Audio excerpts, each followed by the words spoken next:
Not even a chance. But now we are faced with a situation that's different, in some ways better and in some ways worse. But we're faced with a very complex and difficult situation, but we'll solve the problem. Did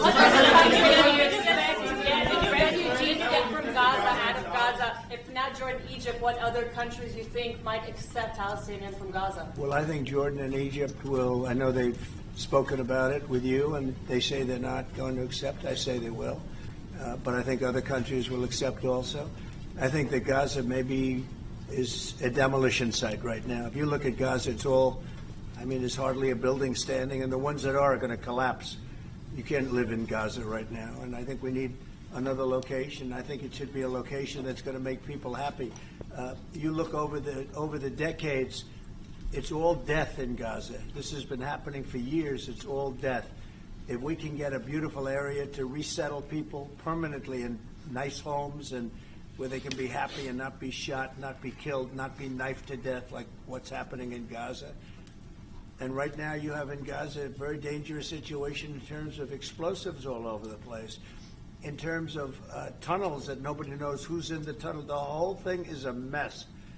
And I think that if we can resettle, and I believe we can do it in areas where the leaders currently say no. I've been saying that with Mexico, having to do with the border and all of the things, and you saw what happened, 10,000 soldiers, and they're going to do a good job. I really believe that, and I believe Canada is going to do a good job also. They said the same thing, and then they did something much different than what you were hearing.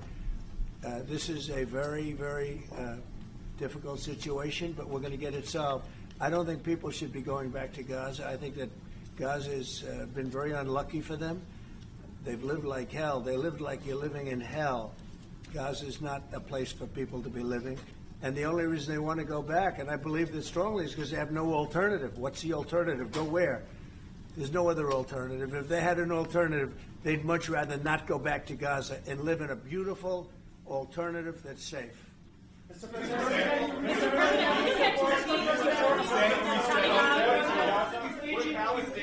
Peter? Would Palestinians have the right to return to Gaza if they left while the rebuilding was happening? It would be my hope that we could do something really nice, really good, where they wouldn't want to return. Why would they want to return? The place has been hell. It's been one of the meanest, toughest places on earth. And right now, I've seen every picture from every angle, better than if I were there. And nobody can live there. You can't live there.